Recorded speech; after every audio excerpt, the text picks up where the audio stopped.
बढ़िया। तो आज हम जीवन विद्या एक परिचय का पेज नंबर 32 पे बॉटम पैराग्राफ से शुरू करेंगे। तो हमारा यहाँ पर फॉर्मेट ये रहता है कि हम पहले एक दो पेजेस पढ़ लेते हैं, तो आप ही में से कोई साथी जो है वो इनिशिएटिव लेके इसको पढ़ ले। अगले एक दो पेजेस को देखते रहेंगे साथ तक कितना एक फ्लो बन रहा है, और फिर उसके ऊपर हम मिलके चर्चा भी कर लेंगे। तो बताएं कौन साथी जो है वो पढ़ना चाहते हैं इसको, यहाँ से शुरू करो।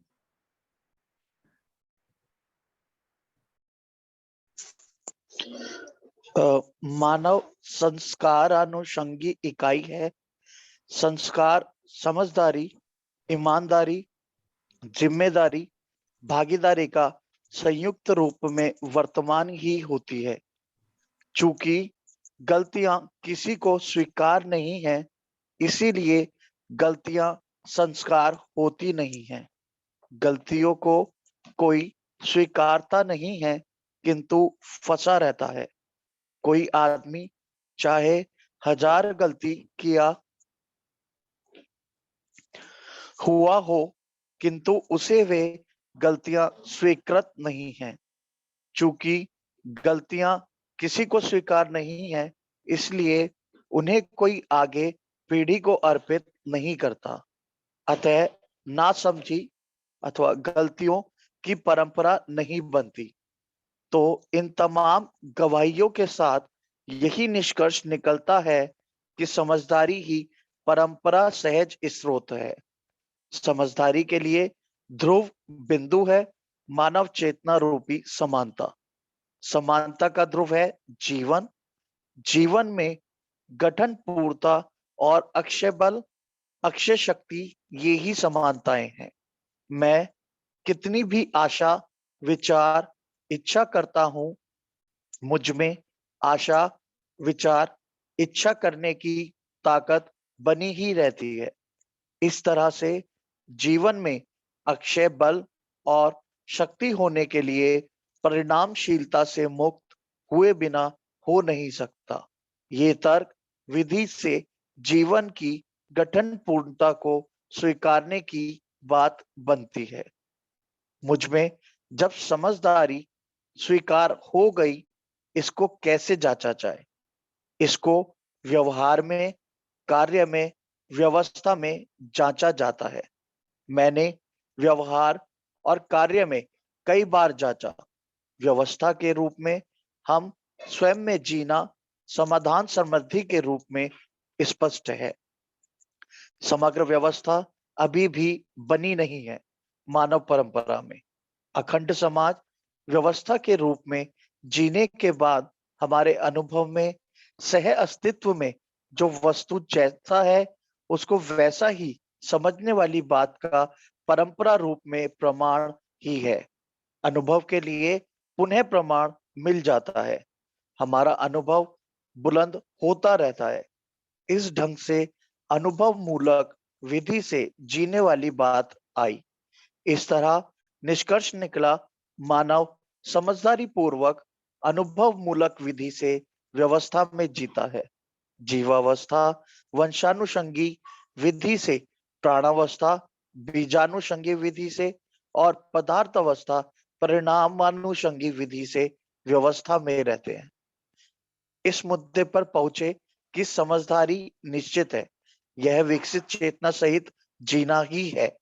समझदारी का धारक वाहक निश्चित है, इस कारण समझदारी का प्रमाण निश्चित है। समझदार जीवन ही होता है, समझता जीवन ही है। समझदारी का प्रमाण मानव परंपरा में होता है, क्योंकि मानव शरीर में ही समृद्ध पूर्ण मेधस की रचना पाई जाती है और किसी परंपरा अथवा जीव में समझदारी का प्रमाण मिलेगा नहीं। सह अस्तित्व में पूरकता, उदात्तीकरण, विकास क्रम, विकास और जागृति, ये सभी चीज समाई है। इन सभी बिंदुओं को समझने की जो विधि है वह मानव में ही समाहित है। क्षमता भी मानव में ही समाहित है। आशीष भाई रुक जाते हैं यहाँ पे, थैंक यू सो मच।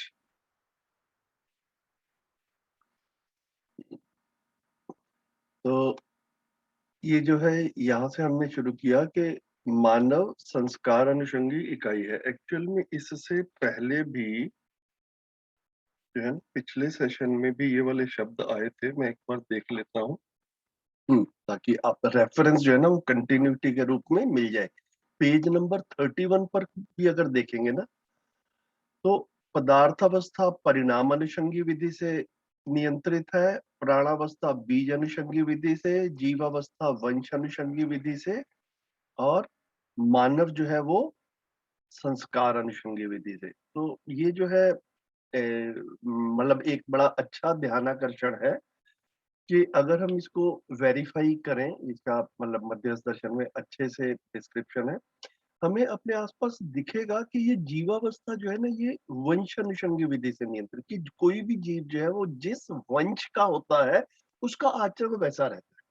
उसमें थोड़ा बहुत वेरिएशंस हो सकते हैं मतलब उसके जीने में, लेकिन उसका काफी सारा पार्ट जो है ना वो हमको ऐसा दिखता है कि बिल्कुल निश्चित है उसका आचरण। जैसे शेर है ना? तो मांसाहारी है, उसका व्यवहार जो है हमको व्यवहार मतलब उसका जीना जो है काफ़ी बार जो है वो क्रूरतापूर्वक जो है हमको दिखता ही है। उसके सर्वाइवल के लिए शुद्ध रूप से उसको किसी को मार के ही खाना है। काफ़ी सारे पशु जो है वो शाकाहारी दिखते हैं। तो ये निश्चितता के रूप में उनका आचरण जो है ना, और भी उनके रोज़मर्रा के आचरण, उनके बच्चों का ध्यान कैसे रखना है उन्होंने, उनका रहने का क्या है, वो सब वंशानुषंगी विधि से रहता है। और ये नियंत्रित है, मतलब ये हमको समय के साथ-साथ बदलता हुआ नहीं दिखता। इसी तरह से प्राणावस्था जो है ये बीज अनुषंगी विधि से, तो बीज से ही ये निर्धारित हो जाता है कि बड़ा होके पौधा जो है वो कौन-सा फल देगा, कितने साइज़ का होगा, क्या इसकी रिक्वायरमेंट्स है। ना? तो इस तरह से देखते हुए कह रहे हैं कि मानव जो है ना ये संस्कार अनुषंगी विधि से नियंत्रित होता है। ये जो है ये पिछली बार आया था, तो मुझे लगा कि कनेक्ट हो रहा है, तो क्योंकि एक फ्लो में बात चल रही है, इसको हम लिंक करके देख पाए। तो मानव जो है, ये हमने शिविर में भी बात की थी कि मानव का आचरण जो है ना वो शरीर से नियंत्रित नहीं है, ये जेनेटिक नहीं है। कि एक परिवार में जो बच्चे पैदा हो रहे हैं या एक वंश में जो बच्चे पैदा हो रहे हैं, उन सब का आचरण एक जैसा होगा। इसको बड़ी आसानी से हम अपने घरों में भी और अपने आसपास के परिवेश में भी देख पाते हैं। तो मानव जो है वो वंश से नियंत्रित नहीं है, मानव का आचरण वंश के अनुसार नहीं है, मानव का आचरण संस्कार के अनुसार। इसीलिए हम देख पाते हैं, इतनी बातें हमने शिविर में कर भी लेते हैं काफ़ी बार, कि कि एक टीचर या कोई और श्रेष्ठ व्यक्ति जो है वो हमको जो है प्रभावित कर पाता है, प्रेरित कर पाता है, और हम आचरण के कुछ अंश जो है अपने उससे स्वीकार कर पाते हैं, जिसको हमने श्रेष्ठ के रूप में माना है। तो अब हमारा उनसे कोई ब्लड रिलेशन तो था नहीं, लेकिन फिर भी हमारा जो आचरण जो है वो उनसे नियंत्रित हुआ, उनसे प्रेरित हुआ।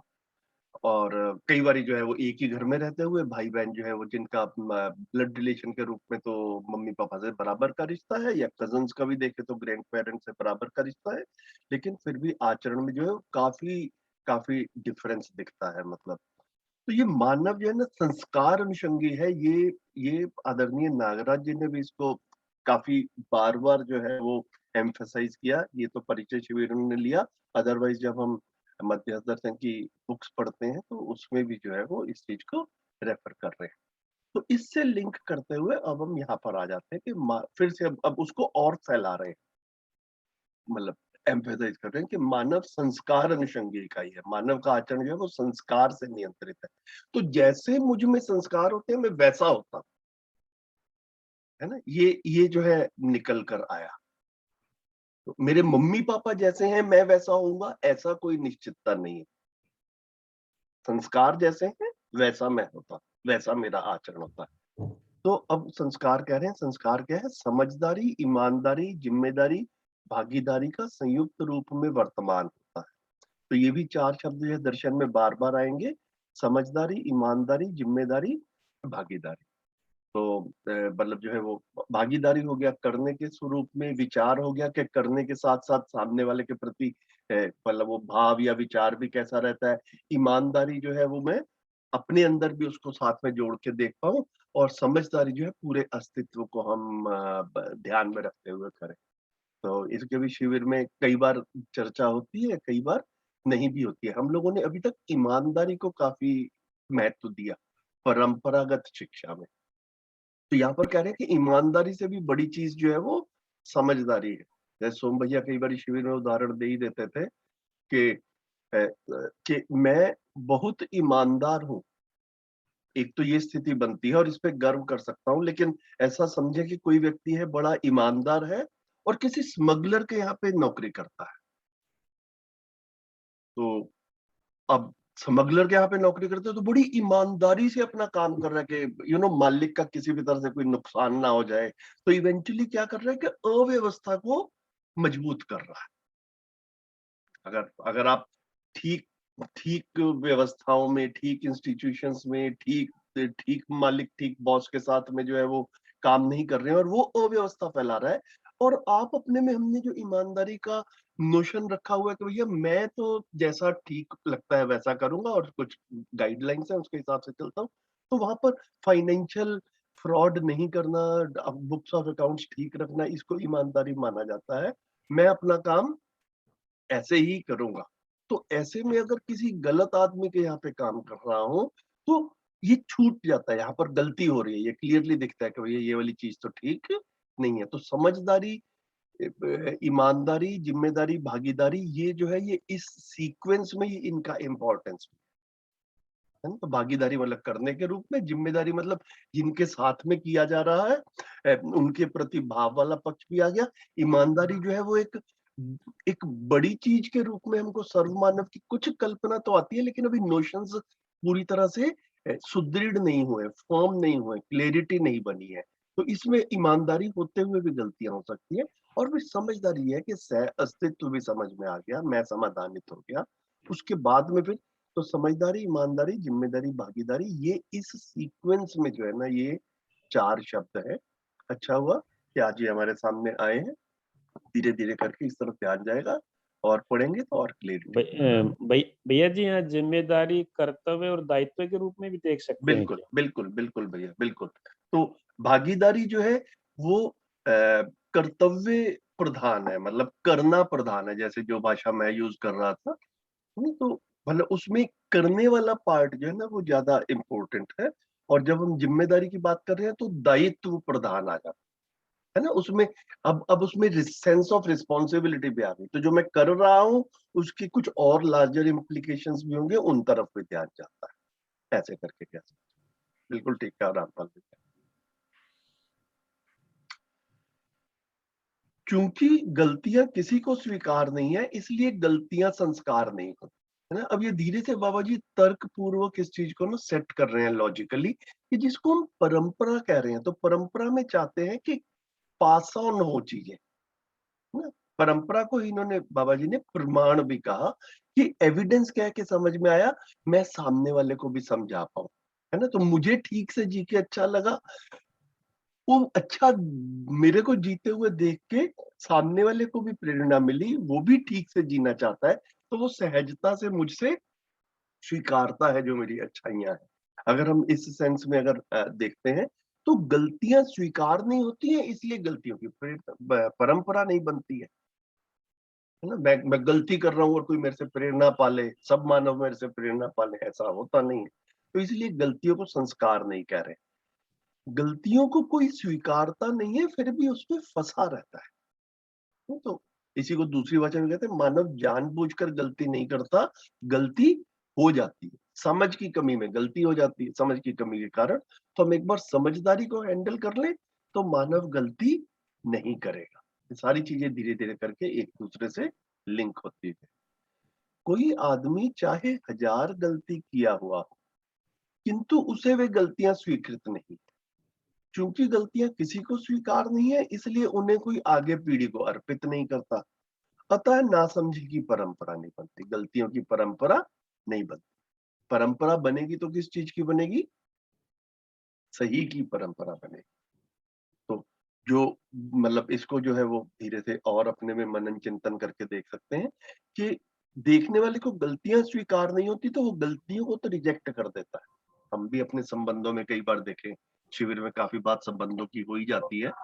तो संबंधों में कई बार पीड़ाएं रहती हैं, तो जो पीड़ाएं रहती हैं, हमें जिसको भी लगता है कि सामने वाला गलत कर रहा है, हम हम उन चीजों को रिजेक्ट करते हैं, उन चीजों को इग्नोर करते हैं कि ये मुझे आपसे नहीं लेना है। लेकिन सही क्या लेना है ये पता नहीं है, तो हम वो वाली गलतियां नहीं करते जो उन्होंने की थी, लेकिन हम जब बड़े होंगे तो हम किसी दूसरे किस्म की गलतियां करें। ठीक है, तो गलती स्वीकार नहीं होती, उस गलती की परंपरा नहीं बनी, लेकिन सही पता नहीं था तो कोई दूसरी गलती हो रही है। तो इसलिए पीढ़ी दर पीढ़ी अलग अलग तरह की गलतियां हो रही है। ये कह रहे, एक बार जितना मानव जाति को सही समझ में आ जाता है, वो परंपरा में आ जाता है। सही की परंपरा बनती है, गलतियों की परंपरा नहीं। तो इन तमाम गवाहियों के साथ यही निष्कर्ष निकलता है कि समझदारी ही परंपरा से है स्रोत। समझदारी के लिए ध्रुव ध्रुव बिंदु है मानव चेतना रूपी समानता, है ना। तो ये भी शिविर में बात हो जाती है कि जो परिचय शिविर ये महापौर में कर रहे हैं, कि मानव का जीना जो है वो नासमझी जिसको कह रहे हैं, वो जीव चेतना में मानव जीता है, और समझदार हो गया, जागृत हो गया, 10 क्रियाएं क्रियान्वित हो गई, तो उसको फिर कह रहे हैं मानव चेतना में आ जाता। तो समझदारी का जो कोर पॉइंट है वो है मानव चेतना, ये कोर में है। ये इक्वल मानव चेतना रूपी समानता, तो ये समानता जहां जहां पर आती जाएगी वहां पर जो है वो समझदारी हम देख पाएंगे। समझदारी का ध्रुव है जीवन, तो समझदारी का ध्रुव मानव चेतना रूपी समानता, और फिर समानता का ध्रुव है जीवन। तो जीव अब जब हम कहते हैं कि समानता जो है वो हम चाहते हैं, समानता स्थापित करता जाते हैं, तो समानता जो है ना वो किस सेंस में होगी। अभी हम लोगों ने भी अगर देखें तो अपने आसपास समानता की काफी बातचीत होते हुए भी देखते हैं, है ना। इंटेलेक्चुअल सर्कल्स में भी काफी बात होती है कि समानता जो है शुरू कहाँ से होगी। तो आदरणीय नागराज जी का जो है यहाँ पर क्या आ रहा है कि समानता जो है it is completely dependent on जीवन। जीवन को समझे बिना समानता जो है ना वो नहीं आती। ये मतलब जब मेरे को ये पहली बारी बात सुनने में आई तो मुझे इसको धीरे धीरे करके मैंने जब इसको समझा, मैं आपके साथ में वो शेयर कर सकता हूँ जिन जिन चीजों की तरफ मेरा ध्यान गया, क्योंकि मुझे लग रहा है ये काफी महत्वपूर्ण पॉइंट है कि समानता का ध्रुव जो है वो जीवन है। कि अभी तक ना हम लोगों ने समानता जो है उसको कैसे माना कि वस्तुओं का बराबर बंटवारा जो है ना ये समानता है। तो वस्तुओं का बराबर बंटवारा, तो हमारे मोस्टली जितने भी व्यवस्थाएं बन रही हैं वो वस्तुओं को केंद्र में रखकर बन रही है, भौतिक वस्तुओं। ठीक है, और वस्तु जो है वो शरीर की रिक्वायरमेंट है। तो एक तरह से हमारा समानता का अधिकार शरीर बन जाता है अभी तक की परंपरा। यहाँ पर क्या कह रहे हैं, समानता का ध्रुव क्या है, जीवन है। तो जैसे आप में से काफी लोग टीचर हैं तो बड़ी आसानी से इस चीज को देख पाते हैं कि जैसे अगर क्लास में 40 बच्चे हैं तो क्या हर बच्चे को बराबर का टाइम देना समानता है, या आवश्यकता अनुसार बच्चे को टाइम देना ठीक है। तो जब हम इस चीज पे सोचते हैं तो ऐसा लगता है कि सब बच्चों को बराबर का टाइम देना, ये तो एक तरह से शुरू में तो रिक्वायरमेंट सी लगती है कि सबको बराबर का समझाया जाए, लेकिन आप बड़ी क्लियरली ये भी देख पाते हैं कि कुछ बच्चों को थोड़ा देर से समझ में आता है, तो आप फिर उनकी एक्स्ट्रा क्लासेस लेते हैं। तो क्या कोई व्यक्ति तर्क लगाए कि भैया आप जिसकी एक्स्ट्रा क्लासेस ले रहे हो उसका आप ज्यादा फेवर कर रहे हो क्योंकि आप उसको ज्यादा समय दे रहे हो। तो ये बड़ी हंसी वाली बात लगती है कि भैया ये ऐसे कोई किसी तरह से जो है वो ऐसा फेवर तो नहीं कर रहे हैं ज्यादा समय दे करके, उसकी आवश्यकता है। तो हम ना दो चीजों की बात करते हैं, समानता और न्याय। तो जितना हमको न्याय समझ में आता है उतना ये समझ में आता है कि भैया वस्तुओं की आवश्यकता जो है ना, वस्तुओं का समान बंटवारा वो आवश्यकता अनुसार, वस्तुओं का समान बंटवारा जो है वो न्याय नहीं है ना। वस्तुओं को समान रूप से बांट देना ये न्याय नहीं है। वस्तुओं की आवश्यकता अनुसार जो है उसका बंटवारा जो है उसको एलोकेट करना, हम अपने समय को एलोकेट करते हैं, ये जो है वो न्याय है। तो ये न्याय जो है ये समझदारी पूर्वक समझ में आता है। जैसे घर में भी 2 बच्चे हों, एक बच्चा जो है वो पढ़ाई में काफ़ी अपने आप ही पढ़ लेता है और ऐसा लगता है कि घर में ही पढ़ के इसका आईआईटी में सिलेक्शन हो जाएगा। दूसरे के अभी पढ़ाई में काफ़ी मार्क्स वगैरह नहीं आते, तो अब आपको लगता है कि भैया इसकी कोचिंग भी करवाने की ज़रूरत है। तो आप एक बच्चे की कोचिंग नहीं करवाते और एक बच्चे की कोचिंग करवाते हैं, तो क्या इसको अन्याय कहेंगे क्या? क्या इसको असमानता कहेंगे क्या? तो एकदम से लगता है कि नहीं भैया ये ना तो ये असमानता है ना अन्याय है। तो पैसा खर्च करना, वस्तुएँ बाँटना, इस सेंस में समानता जो है ना वो हो नहीं पाती। और हमारी जितनी व्यवस्थाएँ हैं, वो सारी की सारी क्या है, वो वस्तुओं के आधार पर ही बनी है। जैसे काफ़ी बार ना चर्चाएँ जो है मैंने देखा है कि इसके इर्द-गिर्द घूमती रहती हैं कि पूंजीवाद अच्छा है या साम्यवाद अच्छा है? तो कैपिटलिज्म में क्या है कि भैया जिसको जितना पैसा कमाना है वो उतना रख सकता है और कम्युनिज्म या सोशलिज्म में एक उसकी सीमा रहती है। तो अब ठीक गलत की चर्चा क्या हो गई कि वस्तुओं के बंटवारे के आधार पर ठीक गलत की चर्चा जो है वो हो रही है। कौन कितना पैसा रख सकता है ना? सरकार कितना अलाउ कर रही है, तो सरकार के भी थॉट प्रोसेस में वस्तुएं ही हैं। मतलब इन चीजों की तरफ हमारा ध्यान जाए तो समानता जो थी ये जीवन के आधार पर थी, ऐसा अस्तित्व सहज व्यवस्था है। ऐसा आदरणीय नागराज जी हमारा ध्यान दिला रहे हैं। समानता का ध्रुव जीवन है। शरीर या भौतिक रासायनिक वस्तुएं आवश्यकता अनुसार हर व्यक्ति को भिन्न-भिन्न मात्रा में चाहिए और हमें इसमें कोई परेशानी भी नहीं होती कि भिन्न-भिन्न मात्रा में चाहिए। घर में भी किसी को 3 रोटी खानी है तो 3 खा लो, किसी को 6 खानी है तो 6 खा लो। ये थोड़ी कि न्याय होगा सबको बराबर-बराबर रोटी मिलेगी। ना वो तो एक तरह से अन्याय जैसा हो जाएगा।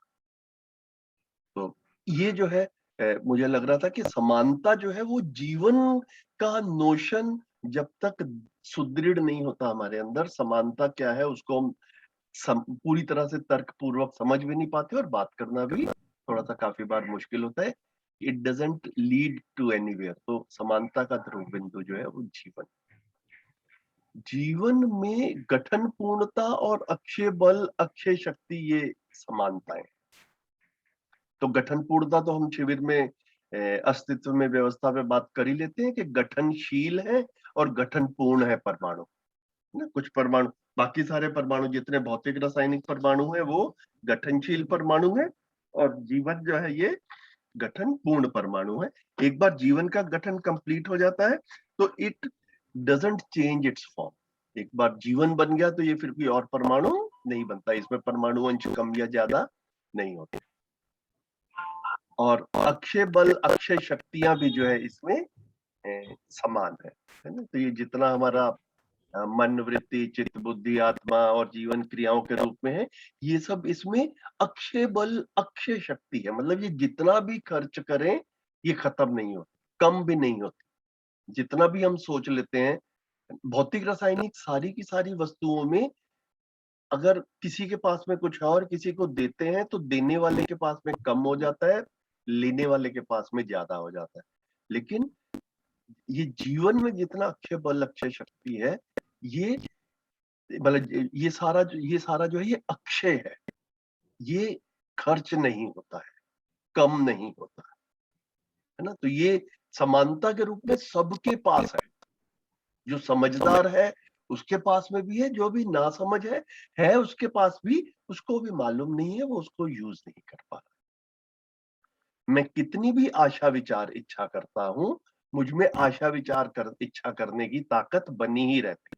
अब ये आशा विचार इच्छा जो है इसको 4.5 क्रिया में जितना हम जीवन विद्या शिविर में भी करते हैं तो 4.5 क्रिया को आशा विचार इच्छा कहा है ना?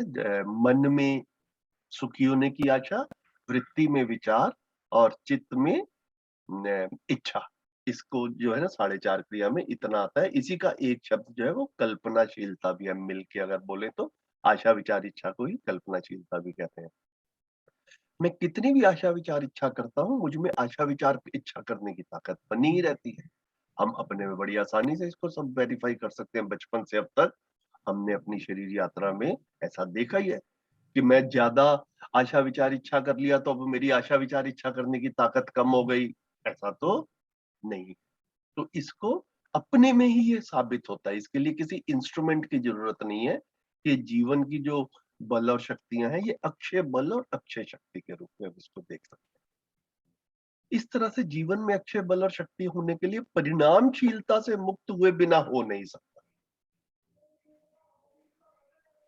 कि जीवन का कॉन्स्टिट्यूशन जो है वो कंप्लीट हो गया है, अब ये चेंज नहीं होता, इसके बिना जो है ये नहीं हो सकता। ये धीरे से अपने में और जितना हम मनन चिंतन करते हैं ये तर्क पूर्वक इसको स्वीकारने की बात बनती है कि जीवन गठन पूर्ण है, ये बाबा जी ने एक बात कही, पर अक्षय बल अक्षय शक्ति संपन्न है, ये भी बात कही। तो गठन पूर्ण हुए बिना ये नहीं होता, ये बाबा जी कह रहे हैं कि इस पे और सोचा जाएगा तो बात निकल कर आएगी अपने आप से। ये तर्क विधि से जीवन की गठन पूर्णता को स्वीकार करने की बात बनती है। मुझ में जब समझदारी स्वीकार हो गई, इसको जांचे कैसे? ये बाबा जी को ना एक बड़ा मूल प्रश्न था कि कोई व्यक्ति जब क्लेम करता है कि वो समझदार हो गया तो ये पता कैसे चले कि वो समझदार हुआ कि नहीं? तो अपने लिए भी उनको लगा कि भैया ये जो मैं प्रश्न वैसे पूछता था तो मेरे पे भी लागू होगा कि मैं समझदार हूं, मुझ में समझदारी स्वीकार होगी, तो इसको वेरीफाई कैसे कर? तो इसको व्यवहार में, कार्य में, व्यवस्था में जांचा जाता है। मैंने व्यवहार और कार्य में कई बार जांचा। व्यवस्था के रूप में हम स्वयं में जीना समाधान समृद्धि के रूप में स्पष्ट है। बाबा जी बोल रहे हैं कि भाई मैं जब स्वयं को देखता हूं या कोई भी व्यक्ति स्वयं को देखे तो मेरे पास में कुछ भी हो जाए, बाहर घटनाएं, बाहर की घटनाएं अनुकूल और प्रतिकूल होती हैं, मैं समाधान के साथ रहता हूं तो उनसे परेशान नहीं होता, समाधान के बिना होता हूं तो वो घटनाएं मुझको प्रभावित करती हैं। तो घटनाएं भी प्रभावित नहीं करती और भौतिक रासायनिक संसार के रूप में, वस्तुओं के रूप में जो आवश्यकताएं हैं मेरे परिवार की उनको पूरा कर पाता हूं। तो अपने एक व्यवहार कार्य को जांचा, व्यवस्था के रूप में जांचा, तो स्वयं में जीना समाधान समृद्धि के रूप में स्पष्ट है। तो समाधान के साथ में रहे, समृद्धि के साथ में जी रहा हूं।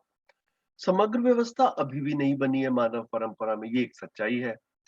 तो अखंड समाज व्यवस्था के रूप में जीने के बाद हमारे अनुभव में सह अस्तित्व में जो वस्तु जैसा है उसको वैसे ही समझने वाली बात का परंपरा रूप में प्रमाण ही है, अनुभव के लिए पुनः प्रमाण मिल जाता है।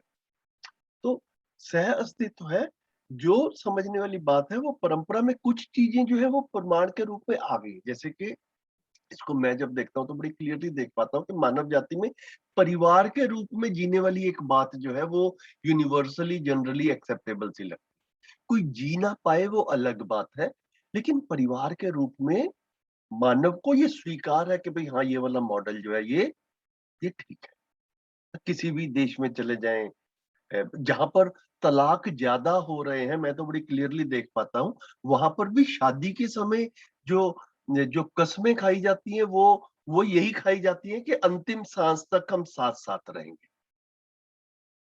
वो हो ना पाता हो अलग चीज है, लेकिन कामना के रूप में बड़ी क्लियरली जो है ये स्पष्ट होता है। टिल डेथ डूअथ अस अपार्ट, ऐसा करके जो है वहां पर एक कसम के रूप में जो है ना, मतलब वो रिचुअल्स जो भी बने रहते हैं, तो ऐसा आप करके जब तक अंतिम सांस रहेगी, अंतिम सांस तक हम साथ साथ रहेंगे, पति पत्नी, इसी कल्पना के साथ में शरीर यात्रा शुरू करते हैं। तो जहां जहां पर कोई सही से जी पाया, किसी को लगा, वो फिर मानव जाति में उसका प्रमाण क्या है, वो परंपरा रूप में आ गया। और जहां तक अभी जिन चीजों की परंपरा नहीं बनी है वहां पर अभी गलतियां हो रही हैं। तो इस तरह से अनुभव का पुनः प्रमाण मिल जाता है। तो धीरे धीरे करके ये चीजें होंगी। मानव जाति जो है अभी जागृति क्रम में है, ऐसा कह रहे हैं, जागृत परंपरा की इंतजार है। तो हमारा अनुभव बुलंद होता रहता है जैसे जैसे इसको देखते हैं कि ठीक है, ठीक रास्ते पर जा रहे हैं, रास्ता मिल गया, कभी ना कभी पहुंच भी जाएंगे। इस ढंग से अनुभव मूलक विधि से जीने वाली बात आई। इस तरह निष्कर्ष निकला कि मानव समझदारी पूर्वक अनुभव मूलक विधि से व्यवस्था में जीता है। तो समझदारी पूर्वक मतलब अनुभव मूलक विधि से, मतलब अनुभव ही मूल में है। वो जीवन की 10 क्रियाएं जो है ना, अगर आपको अब दोबारा से, मेरे को लग रहा है कि कुछ साथी नया नया शिविर करके आए हैं तो मैं उसको साथ में जीवन क्रिया को भी स्क्रीन पे आता रहेगा तो रिफ्रेश करके रखते रहेंगे। तो ये है, ये 10 क्रियाएं हैं जो हम शिविर में करते हैं। मन में आस्वादन और चयन, वृत्ति में तुलन और विश्लेषण, चित्त में चिंतन और चित्रण, बुद्धि में बोध और संकल्प, और फिर आत्मा में अनुभव और प्रमाणिकता। तो जो ये अभी अनुभव मूलक विधि है, वो अनुभव यहाँ से आया है, अनुभव मूलक विधि। तो ये अनुभव ही जो है उसी को कह रहे हैं कि अस्तित्व का अनुभव हो, अस्तित्व में, अस्तित्व से, अस्तित्व के लिए अनुभव। तो अनुभव हुआ तो फिर आत्मा जो है वो प्रमाण के साथ में प्रस्तुत होगा। तो ये अनुभव मूलक विधि जब बात की तो इस वाले अनुभव की बात की जो आत्मा में होने वाली क्रिया है। तो ये मुझे लगा था कि आएगा तो इसको हम सामने, अच्छा अभी मैंने रखा तो काफी स्वागत है सबका। 36 लोग आज आ गए, मेरे ख्याल से काफी समय के बाद में संख्या जो है वो इतनी हुई है। सभी का स्वागत है। मैं वापस आता हूँ पुस्तक पे। तो समझदारी पूर्वक अनुभव मूलक विधि से व्यवस्था में जीता है। तो अब क्या हो, जीवन क्रिया मतलब वो 10 की 10 क्रियाएं क्रियान्वित हो गई, तो अब अस्तित्व का अनुभव हो गया, अब सर्व मानव कल्पना में आ गया, और उससे कम में खुद को तसल्ली हो नहीं रही है। तो इसको कह रहे हैं कि निष्कर्ष निकला कि मानव समझदारी पूर्वक अनुभव मूलक विधि से व्यवस्था में जीता है। जीवावस्था वंशानुषंगी विधि से, प्राणावस्था बीज अनुषंगी विधि से, और पदार्थावस्था परिणाम अनुषंगी विधि से व्यवस्था में रहते हैं। ये वाली बात पिछली सेशन में भी आई थी और अभी हमने आज सेशन शुरू किया, दोबारा से इसकी बात हमने कर ही ली थी। ये लास्ट पैराग्राफ है जिसकी हमने रीडिंग की थी, अभी इसको करके फिर और कुछ चर्चा होगी तो कर लेते हैं। इस मुद्दे पर पहुंचे कि समझदारी निश्चित है, यह विकसित चेतना सहित जीना ही है। विकसित चेतना मतलब 4.5 से 10 क्रिया तक आना, उसको कह रहे हैं विकसित चेतना, उसको कह रहे हैं मानव चेतना। तो समझदारी निश्चित है और ये जीवन में 10 क्रिया की तरफ ध्यान जाता है तो उसके बाद ही ये वाला काम होता है। समझदारी का धारक वाहक निश्चित है। समझदारी का धारक वाहक कौन है?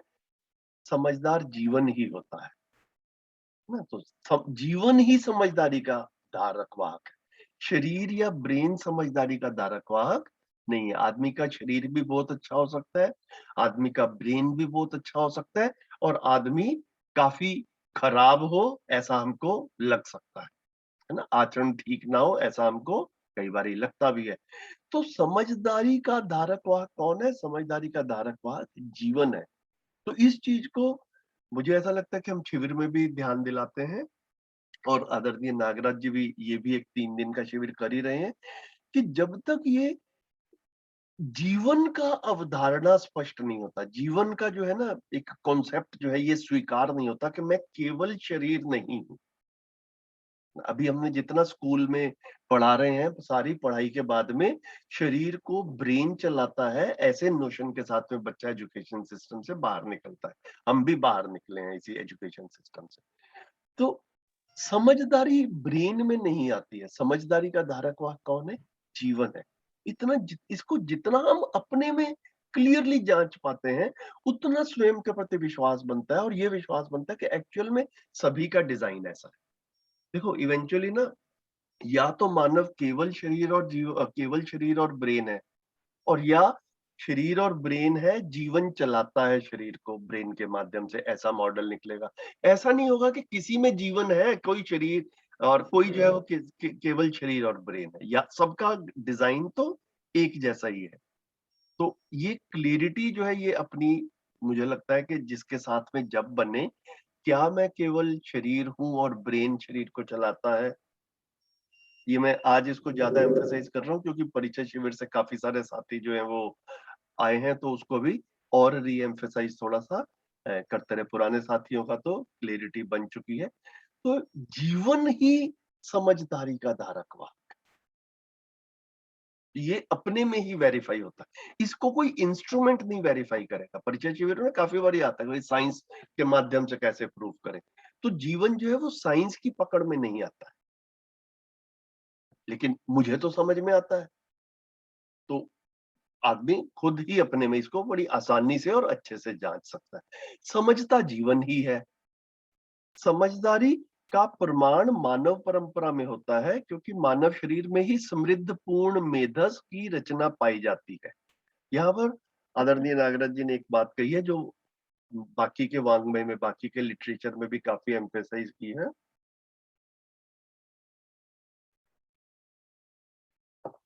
कि मानव में और पशुओं में डिफरेंस क्या है।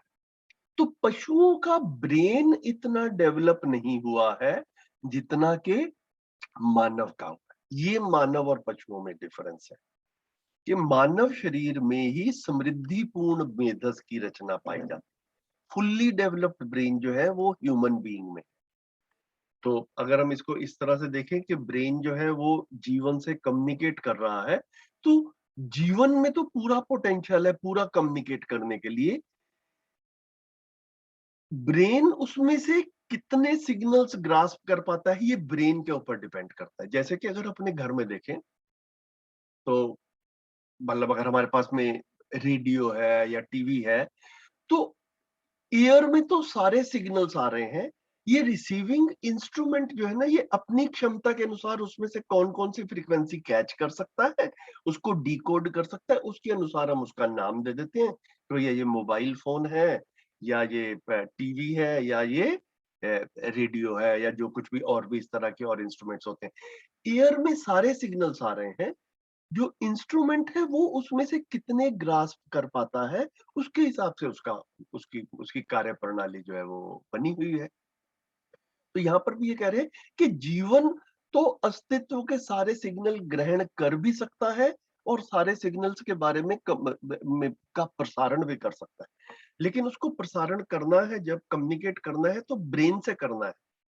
अब ब्रेन कितने सिग्नल जो है वो उसमें से रिसीव कर पाता है, तो ये लिमिटेशन ब्रेन का आ गया। जीवन रूप में तो सब जीवन बराबर है, तो मानव शरीर में फुल्ली डेवलप्ड ब्रेन, तो जितना जीवन कम्युनिकेट कर सकता है उतना ही मानव का ब्रेन जो है वो रिसीव भी कर सकता है। तो इनकी फ्रीक्वेंसी पूरी मैच हो रही है। जीवन का तो वैसे ही फुल्ली डेवलप्ड था, अब मानव शरीर में आते आते ब्रेन जो है ये फुल्ली डेवलप्ड हो गया। ये जो है कह रहे हैं पुरुष सॉरी पशुओं का जो है अभी ब्रेन वो पूरी तरह से डेवलप नहीं हुआ है। ये जो है एक और ध्यान आकर्षण है पशुओं और मानव के बीच में, जब हम डिफरेंस को देखते हैं। तो मानव शरीर में ही समृद्धिपूर्ण मेधस की रचना पाई जाती है, और किसी परंपरा में या जीव में समझदारी का प्रमाण मिलेगा नहीं। सह अस्तित्व में पूरकता, उदात्तीकरण, विकास क्रम, विकास और जागृति, ये सभी चीजें समाई है। तो कॉम्प्लीमेंट्रीनेस और एक दूसरे को सपोर्ट करना, है ना, डेवलपमेंट, एक विकास क्रम चल रहा है, अस्तित्व में विकास हो रहा है, जागृति, ये सब चीजें एग्जिस्टेंस में। एग्जिस्टेंस इज को एग्जिस्टेंस, सह अस्तित्व है, तो सह अस्तित्व में ये सब कुछ। इन सभी बिंदुओं को समझने की जो विधि है वो मानव में ही समाहित है, क्षमता भी मानव में ही समाहित है। तो पूरे अस्तित्व को समझने का जो प्रोसेस है वो मानव के पास ही वो वाला पोटेंशियल है ना? ये हम शिविर में भी सूत्र बार बार आ जाता है कि मानव ही अस्तित्व में ऐसी इकाई है जो सब कुछ समझना चाहता है और सब कुछ समझ भी सकता है, और एक्चुअली समझे बिना तृप्ति भी नहीं है जब तक पूरा समझ में नहीं आता है। तो ये सब कुछ समझने का पोटेंशियल जो है ये सिर्फ ह्यूमन बीइंग में ही है। पशुओं में भी अगर हम देखें तो हम अपने में देखें, मानव जाति ने जो जो प्रश्न लिए पिछले हजारों सालों से, मतलब पशुओं में ऐसे प्रश्न नहीं आते हैं।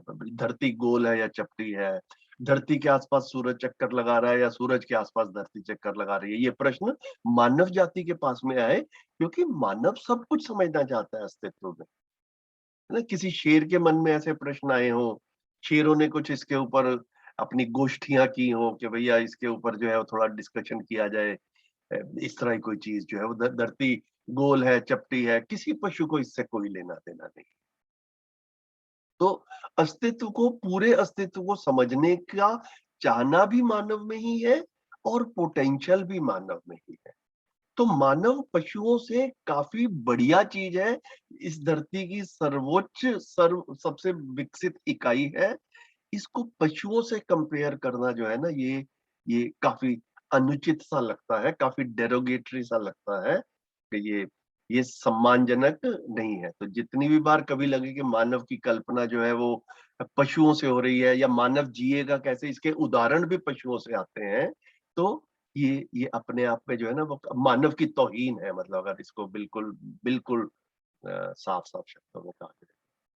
तो इतना हमने अभी पढ़ लिया था जब आशीष भाई ने पहली रीडिंग की 1.5 पेज के करीब। मुझे लगा कि इस तरह से हम चर्चा भी इस पर कर लेते हैं। ये नए साथियों के लिए एक तरह से फॉर्मेट भी क्लियर हो गया। जितना हमने पढ़ा, इसको पढ़ने में किसी का किसी तरफ ध्यान गया हो, कुछ प्रश्न बन रहा हो, तो वो बात कर लेते हैं, नहीं तो फिर ऐसे ही 1-1.5 पेज और भी पढ़ लेंगे। बताइए, मैं एक बार स्क्रीन शेयर करना हटाता हूँ ताकि अच्छा काफ़ी सारे साथी जुड़े हैं। बढ़िया, सबका स्वागत है। नमस्ते भैया, नमस्ते सभी को। नमस्ते, नमस्ते दीदी। बताइए, अभी जितनी बात हुई किसी का प्रश्न बन रहा हो, कुछ ध्यान गया हो, कुछ डिस्कस करना चाहते हैं तो कर सकते हैं। तो दोबारा से क्योंकि अभी अभी जो है एक तरह से मेरे को लग रहा है कि ज्यादा साथी हैं, जब शुरू किया था तब तो कम थे। तो हमने क्या किया कि ये वाला हमारी एक गोष्ठी जो थी, ये सितंबर में एक शिविर हुआ था। उस शिविर के बाद में ये गोष्ठी शुरू हुई थी और हमने ये जीवन विद्या एक परिचय शुरू किया था पढ़ना इसको। हर संडे को सुबह 8 से 9:30 हम लोग इसका पठन करते हैं। एवरेज 3-4 पेज जो है हम पढ़ पाते हैं।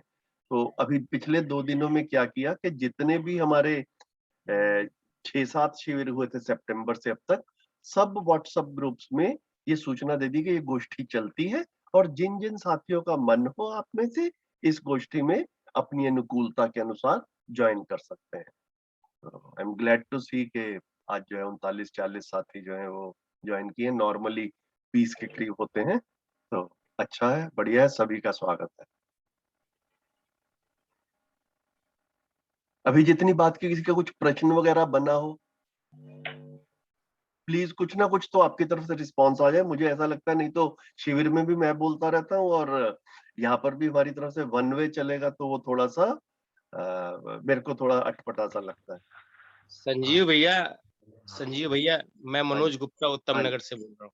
हाँ जी भैया, नमस्ते। नमस्ते। असल में नागराज जी की बातें जब मैं सुन रहा हूँ, अभी मतलब हमारा ये पहला सेशन है आपके साथ। आपका पहला सेशन है, हाँ जी। जी, जी। तो मुझे तो लग रहा है कि जैसे प्रश्न उठाना अपनी तौहीनी है। मुझे तो समझ में नहीं आ रहा है, मैं तो बस पीता चला जा रहा हूँ और समझता चला जा रहा हूँ। चलिए, मुझे तो समझ में नहीं आ रहा कि मैं कहाँ से प्रश्न उठाऊँ। कोई बात नहीं, ठीक है, अच्छा हुआ, ठीक है। विजय लक्ष्मी दीदी ने हैंड रेज किया, दीदी बताएं क्या। जी सर, जितना मैंने शिविर में किया था सर, मुझे बहुत अच्छे से मतलब हो रहा था क्लियर। जब सर आप सारा बता रहे हैं तो मुझे बहुत और अच्छे से क्लियर हो रहा है और बहुत अच्छा लग रहा है। जैसे सर ने बोला, मैं पूर्णतः सर इससे सहमत हूँ। जी सर। बढ़िया बढ़िया। अनीता दीदी। नमस्ते भैया। नमस्ते। भैया ऐसा सेशन तो बहुत अच्छा समझ आ रहा है और कुछ चीजें हैं जो वहाँ समझ नहीं आ रही थी, तो मैं ये अनुभव शेयर करना चाहती हूँ कि घर में आकर और डाइनिंग टेबल से बैठते ही कुछ-कुछ बातें समझ आने लग गई, जो वहाँ नहीं समझ आ रही थी। जी। ओके, व्यवहार और पक्ष में समझ आनी शुरू हुई। जी, जी। और ओके। एक प्रश्न मेरा ये है जो वहाँ भी मेरे मन में बार-बार उठता था कि जो हम शरीर यात्रा की बात नागराज जी करते हैं अपने दर्शन में, तो मेरा माइंड बहुत कॉन्फ्लिक्ट में रहता है कि इसको शरीर यात्रा क्यों, जीवन यात्रा क्यों नहीं बोलते, क्योंकि शरीर तो चला जाएगा लेकिन जीवन की यात्रा सतत रहेगी। तो ये प्रश्न आता है, ये आंसर नहीं मिल पाता है। कोई बात, इसको ना दीदी, अनीता दीदी ऐसा कह रहे हैं कि इस शरीर यात्रा में मैं जो है ना मैं ये कर पाया या मैं ये करना चाहता हूँ, भाषा ऐसी बनती है। इस शरीर यात्रा में मतलब इस शरीर के साथ, हुँ। है ना? अदरवाइज जीवन तो अपने आप में एक निरंतर वस्तु है ही, तो वो तो चलता रहेगा। अभी इस शरीर के साथ में है, फिर कभी किसी दूसरे शरीर के साथ में होगा, लेकिन इस समय इस शरीर यात्रा के साथ में है और इस समय इस शरीर की कोई आयु है, तो योजनाएं जो बनानी होंगी इस शरीर के साथ ही बनानी होंगी। जी, जी भैया। है ना? धन्यवाद। इतना तो क्लियर बनता है। भैया सभी को नमस्कार। हाँ जी, नमस्ते अशोक भाई। एक भैया ये आया था समझदारी, ईमानदारी, जिम्मेदारी और भागीदारी। हाँ जी। इसमें से भागीदारी को आपने कर्तव्य प्रधान बताया, जिम्मेदारी को आपने दायित्व प्रधान बताया। बिल्कुल। तो एक ईमानदारी और समझदारी को क्या बताया था, वो थोड़ा सा स्किप हो गया था मेरे से। कोई नहीं, ये ना मतलब वो धीरे से जैसे जैसे हम आगे और गहन अध्ययन करेंगे क्लियर होगा, लेकिन अभी के लिए ऐसा एक नॉर्मल, जिसे कहते हैं कि नॉर्मल भाषा में अगर देखें तो ईमानदारी में भी ना ऐसा लगता है कि सर्वमानव की कल्पना आ रही है कुछ कुछ, तो उसमें भी ये लगता है कि भैया ये गलत है, ये ठीक है। उसका व्यवस्था के अर्थ में ही कुछ ना कुछ नोशन बनता है कि भैया हाँ हाँ, जो है ना वो ईमानदारी जो है, मतलब ये ठीक नहीं लग रहा है, ऐसा अपने को लगता है। तो मतलब ये ओवरऑल ठीक नहीं है, लेकिन उसकी जब तक क्लैरिटी नहीं होती है तब तक वो जो है कई बारी ईमानदारी होते हुए भी वो अव्यवस्था की ओर ले जा सकता है। जैसे हमने उदाहरण लिया था स्मगलर वाला उदाहरण। हाँ, स्मगलर वाला उदाहरण कि आप बहुत अच्छे अकाउंटेंट हैं लेकिन स्मगलर के यहाँ काम कर रहे हैं और ईमानदारी से काम कर रहे हैं, तो स्मगलर को ही मजबूत कर रहे हैं, तो क्या ये समझदारी है ना? ये प्रश्न अपने में। तो समझदारी को सबसे ऊपर लेकर के, ईमानदारी भी समझदारी के साथ में होनी चाहिए। समझदारी के बिना ईमानदारी कई बार उल्टा पुल्टा जो है वो लेकर रहेगी। तो इस तरह से समझदारी को सुप्रीम रखा गया। ठीक है भैया? ठीक है जी। हाँ, रश्मि दीदी ने भी हाथ उठाया था बीच में। रश्मि दीदी जी नमस्ते भैया जी। नमस्ते। आपने जो अभी न्याय को समझाया और उसका एक एग्जाम्पल दिया कि एक बच्चे को हम कोचिंग क्लास लगाते हैं और दूसरे को यदि नहीं लगाते हैं तो ये तो न्याय ही हुआ, पर ये आवश्यकता अनुसार, हाँ जी। तो इसमें थोड़ा सा मुझे न्याय कई जगह समझ में नहीं आ रहा है, जैसे कि ये इस एग्जाम्पल में तो ठीक बैठता है, और कोई ऐसी भी परिस्थिति एक मेरे माइंड में जो अभी आ रही थी जब आप समझा रहे थे कि एक बच्चा यदि कैलिबर है, इट इज इन हिज कैलिबरिटी, है ना, कैलिबर यदि वो है और पर दूसरा कम कैलिबर है, कई बार कैलिबर बच्चे को ये बोल के इससे कहा जाता है कि नहीं वो छोटा है तो आप उसको साथ लेके चलिए। जैसे जीवन विद्या में हम ये बोलते हैं कि सबको साथ लेकर चलना। साथ लेकर चलने को ये समझ में नहीं आ रहा है मुझे कि जो आगे जा सकता है उसको कहीं हम पीछे घसीटने को न्याय तो नहीं बोल रहे, मतलब हमको छोटे को या कोई नहीं। तो ठीक है, तो दीदी इसको मतलब और अपने में थोड़ा सा शोध किया जाए, एक्सप्लोर किया जाए, रोजमर्रा की घटनाओं में भी देखा जाए कि जैसे कोई व्यक्ति स्वस्थ होता है और कोई अस्वस्थ होता है, घर में भी ऐसा ही होता है, तो अब स्वस्थ व्यक्ति जो है वो अस्वस्थ को छोड़ के आगे चल पड़े या अस्वस्थ व्यक्तियों का भी ध्यान रखते हुए परिवार में चलेंगे? मैंने कहा भैया जी कुछ जगह वो मुझे है, कुछ जगह नहीं दिख पा रहा है। तो अभी जब तक समझना चाह रही हूँ डिफरेंस। तो ये दीदी आप ही को अपने उदाहरणों से क्लियर हो जाएगा, इसमें कोई इतना मेरे को ज्यादा मुश्किल लग नहीं रहा है। सिर्फ इस चीज की तरफ ध्यान, मैंने जो उदाहरण दिया था, अगर उदाहरण से आप कंफ्यूज हो रहे हो तो उस उदाहरण को भूल जाएं। मतलब मैंने उदाहरण इसलिए दिया था कि वहां पर समानता की बात हो रही थी, तो हमने समानता को ना, बाबा जी ने जो मेंशन किया जब हम पढ़ रहे थे, तो समानता का आधार जीवन है, समानता का धारक वाहक जीवन है, ऐसी ऐसी जो है वो भाषा आई थी। तो वो जीवन समझ में आता है तो समानता समझ में आती है। तो भौतिक रासायनिक वस्तुओं में समानता जो है वो समानता तक हमको नहीं लेकर जा पाई। हमने काफी कोशिशें कर ली व्यवस्थाओं में अपने पिछले सैकड़ों हजारों सालों में, भौतिक रासायनिक वस्तुओं में समानता लाई भी नहीं जा सकती और लाने की आवश्यकता नहीं है, क्योंकि वो अस्तित्व असहज है। सब व्यक्तियों की भौतिक रासायनिक वस्तुओं की आवश्यकता समान होगी ऐसा होता ही नहीं है। और अगर हमने सिर्फ भौतिक रासायनिक वस्तुओं को ही पहचाना तो उसका समान बंटवारा कर दिया तो समानता आ गई, तो न्याय हो गया। ये एक अधूरी सी बात लगती है। मेरा सिर्फ इतना ध्यान आकर्षण रहे। इसके बाद में उदाहरण आप अपने से भी और भी थोड़े से देख सकते हैं जैसे आपको सूट करे। इंग्लिश में शायद हम लोग इसको इक्वालिटी वर्सेस इक्विटी की तरह देखते हैं। हाँ, अभी नॉर्मल हमारे कॉन्स्टिट्यूशन के हिसाब से भी कोशिशें तो हुई हैं, जैसे विमेन रिजर्वेशन है, तो एक उसको ऐसे भी देखा जा सकता है कि भाई इसमें तो समानता नहीं है, क्यों अलग से उनको दिया जाए। लेकिन उसके भी फिर पीछे रीजंस हैं, जैसे कास्ट रिजर्वेशन है या विमेन रिजर्वेशन है। हाँ, एक्चुअली मैं भी वो आरक्षण से रिलेटेड ही बोल रही थी, पर क्योंकि ये लाइव है इसलिए मैं आरक्षण शब्द नहीं यूज की। नहीं, कोई नहीं कर सकते हैं दीदी, भाव ठीक है। हाँ, आरक्षण दिया तो लोअर को अपर ग्रेड लाने के लिए, हमारी इक्वलिटी के लिए, बट इसमें जो उस एजुकेशन में जो हमारे बच्चे हैं जो जनरल ग्रुप में आते हैं आज, उनके साथ तो अन्याय किया ही।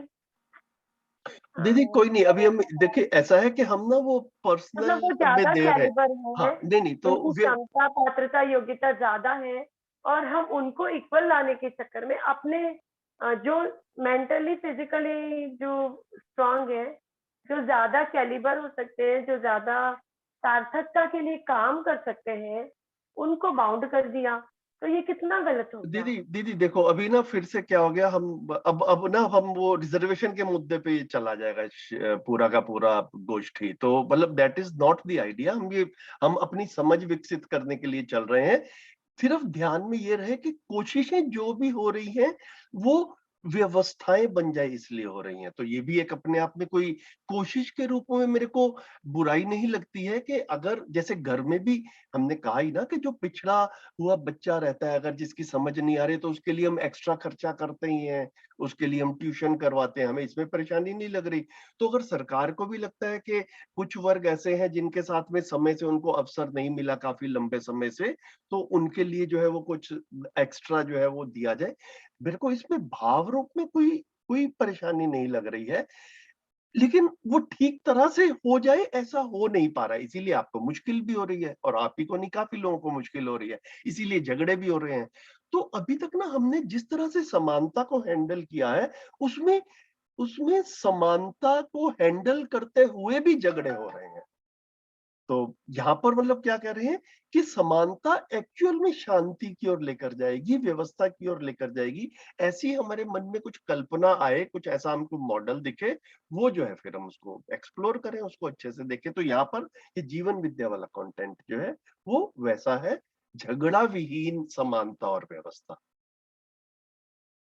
ठीक है, बाकी जब तक अभी व्यवस्था नहीं बन पाती, तो जितनी अव्यवस्थाएं हैं इसमें जो करना पड़ेगा वो तो करेंगे ही। हम जैसे जीवन विद्या में कहते हैं कि फाइनली मानव जो है विश्व परिवार की तरह से रहेगा, कोई युद्ध नहीं होगा, वो तो फाइनली होगा।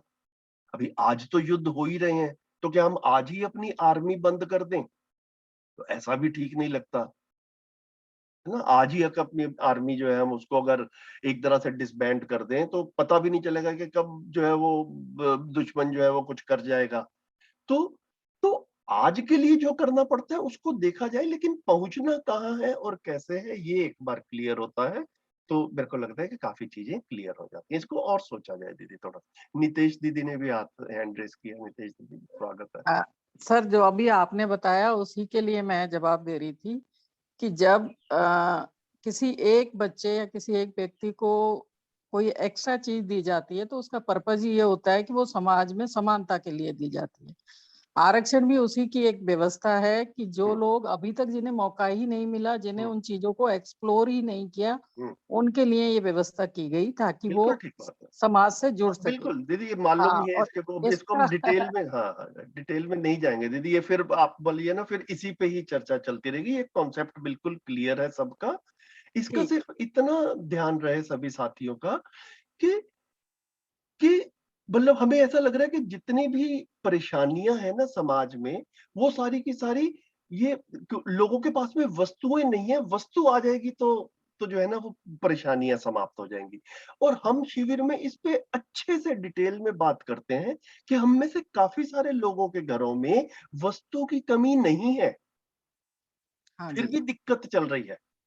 तो वस्तु की कमी है या संबंध की कमी है, समझ की कमी है? हमारे घरों में समस्याएं वस्तुओं और पैसे की कमी के कारण ज्यादा है या संबंध और समझ की कमी के कारण ज्यादा है? तो ये शिविर में संबंध और समझ की कमी के कारण। तो संबंध और समझ के अनुसार कैसे जिया जाए, ये योग्यता सब में विकसित करनी है। साथ में जिसको जितनी वस्तुओं की आवश्यकता होगी हर परिवार कर ही लेगा और व्यवस्थाएं उसको सपोर्ट करेंगी। तो अभी हम लोगों का मॉडल क्या चल रहा है कि वस्तु आ जाएगी तो व्यवस्था बन जाएगी। तो वस्तु हमारे घरों में तो आ गई, व्यवस्था हमारे घरों में फिर भी नहीं बनी। जितना इसको हम स्पष्टता से देख पाते हैं उतना हम अपने आसपास भी प्रॉपर समीक्षा कर पाते हैं। बस इतनी सी बात है। ठीक सर, थैंक यू। बढ़िया, आगे बढ़ते हैं। तो मैं फिर से पुस्तक को जो है वो बहुत बढ़िया भैया जी, बहुत ही अच्छा। Good, thank you. बहुत बढ़िया संजीव जी, आपने बहुत सही से हैंडल किया इस पूरे सिचुएशन को। सिचुएशन कोई नहीं थी भैया, सभी मिलजुल करके देखिए जिस तरह से, मतलब ये बहुत समझ। कंट्रोवर्शियल टॉपिक है बट बहुत सही, थैंक यू। तो अब जो है इसको हम यहाँ तक हमने पढ़ लिया था। अब यहाँ से हम पढ़ते हैं और 9 बज चुके हैं और मेरी 9:30 बजे एक और मीटिंग है। तो अब ना हम 2-3 पैराग्राफ से पढ़ेंगे ताकि उसको हम चर्चा भी कर पाए। तो कोई साथी आप में से प्लीज इनिशिएटिव लेके इनको पढ़ लें और फिर इस पे हम चर्चा कर लेंगे। अगले 2 या 3 पैराग्राफ पढ़ लेते हैं। अस्तित्व को समझने का मूल मुद्दा इतना ही है कि अस्तित्व सत्ता में संपृक्त प्रकृति ही है। ये एक दूसरे के साथ ओतप्रोत और सदा सदा के लिए अविभाज्य, निरंतर विद्यमान, वर्तमान होना पाया जाता है। प्रकृति को व्यापक वस्तु से अलग करने की कोई विधि नहीं है, अलग करने का कोई प्रयोजन नहीं है, अलग हो नहीं सकते। इस तरह अस्तित्व में जो नहीं है उसकी हम कल्पना करके भी कुछ नहीं कर पाएंगे। अस्तित्व में जो है उसी को समझने की बात है, प्रमाणित करने की बात है। अस्तित्व ही 4 अवस्थाओं में व्यक्त है। यदि समझदारी को हम प्रमाणित नहीं कर पाएंगे तो ना हम परिवार व्यवस्था ना समाज व्यवस्था में जी पाएंगे। हर जगह में हम परेशान होते ही हैं।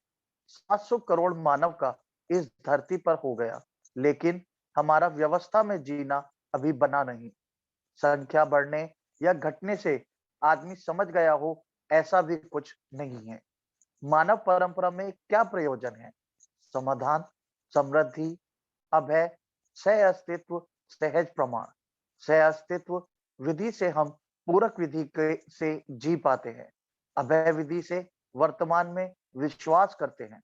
समृद्ध विधि से हम परिवार की आवश्यकता से अधिक उत्पादन कर पाते हैं। समाधान पूर्वक ही न्याय पूर्वक जी पाते हैं। मानव परंपरा में अभी तक जो प्रयत्न किया आदर्शवादी विधि से और भौतिकवादी विधि से, हम दोनों विधि से समझदारी को पाए नहीं।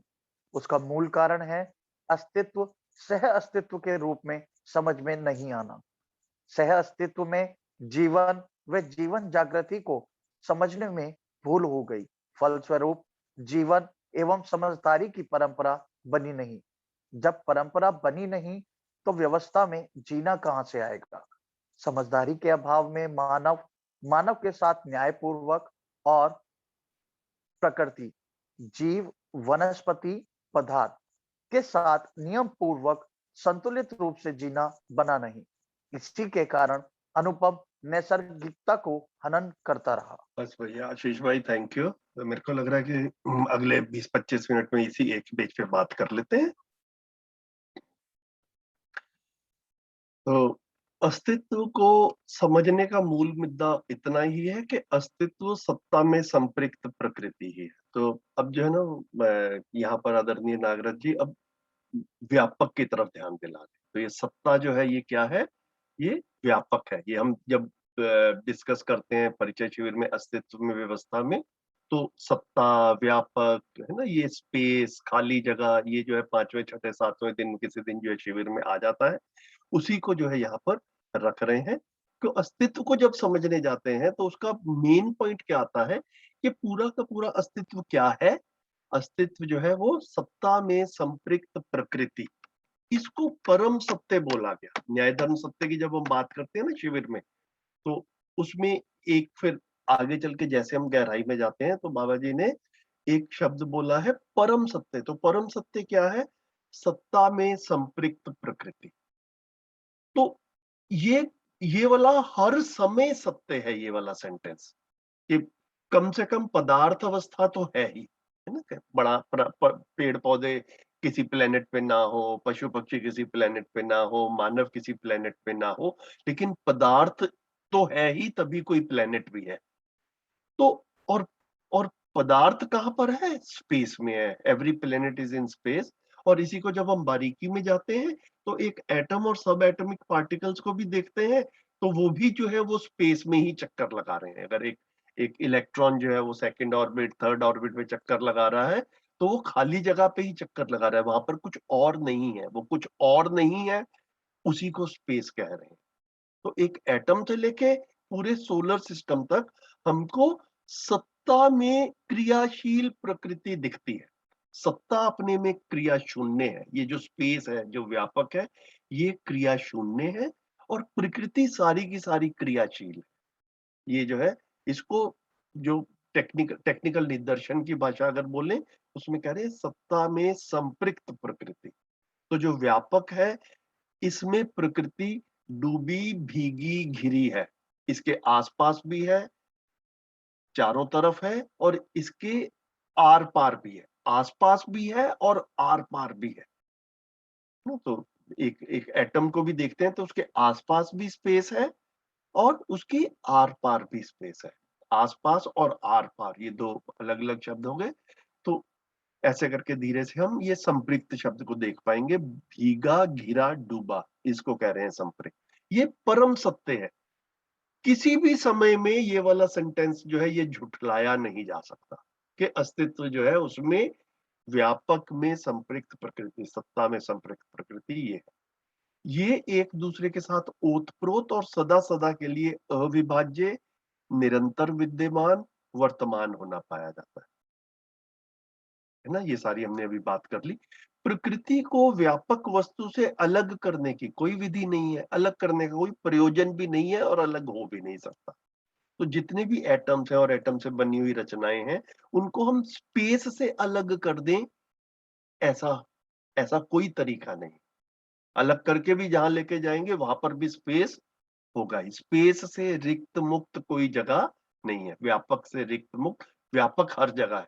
इसी को फिर हम आगे चल के शिविर में व्यापक को परमात्मा से या ईश्वर से भी रिलेट करते हैं। जो हमने कहा कि परमात्मा भी हर जगह है, तो व्यापक हर जगह है।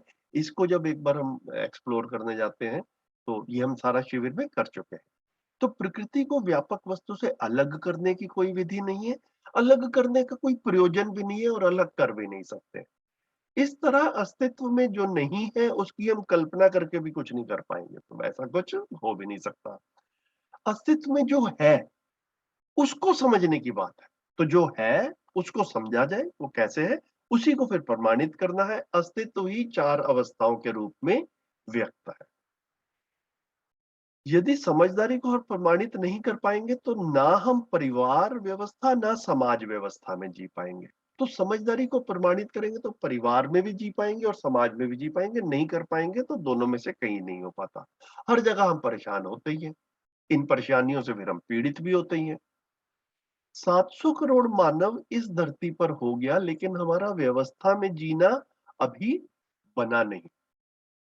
ये जो है ना, काफी बार मेरे को काफी पावरफुल सी लाइन लगती है कि हम 700 करोड़ लोग हो गए इस धरती पे। और मैंने एक बार थोड़ा सा एस्टिमेट्स जो है साइंटिस्ट लोग लगाते रहते हैं कि इस धरती पे पहले पॉपुलेशन वगैरह कितनी रही, तो मैंने ऐसा पाया कि 100-150 साल पहले तक इस धरती की पॉपुलेशन 100 करोड़ थी ना। आप लोग भी थोड़ा गूगल सर्च वगैरह करके देखें तो 100-150 साल पहले धरती की पूरी पॉपुलेशन कितनी थी? 100 करोड़ के आसपास थी। आज 700 करोड़ हो गई। तो सडनली ऐसा लगता है कि बहुत सारे लोग अब उपलब्ध हैं। तो एक एक तरह से एक अवसर है कि इतने सारे लोग हो गए। पहले कम लोग थे तो पहले सोच भी कम पाते थे। और दूसरा क्या था, वो जो 100 करोड़ के करीब पॉपुलेशन थी उसमें एवरेज लाइफ एक्सपेक्टेंसी भी काफी कम थी, 50 से नीचे थी। आज जो है वर्ल्ड का जो एवरेज लाइफ एक्सपेक्टेंसी है वो 70 के आसपास जो है वो कुछ है। तो पहले अगर आदमी 50 से नीचे में खत्म हो जाता था, जिसमें से हम ऐसा भी देख पाते हैं काफी बार कि शुरू के 20 साल जो है वो तो शिक्षा वगैरह में या अपने शरीर को समझने में लग जाते हैं। तो एक आदमी को बेसिक शिक्षा के बाद में करने के लिए कम समय मिलता था अपनी शरीर यात्रा में, अब ज्यादा समय मिलता है। 20 के ऊपर पहले 30 साल भी नहीं मिलते थे, अब 50 साल मिल जाते हैं। और करने वाले लोगों की संख्या बढ़ गई है, 100 करोड़ से 700 करोड़ हो गए।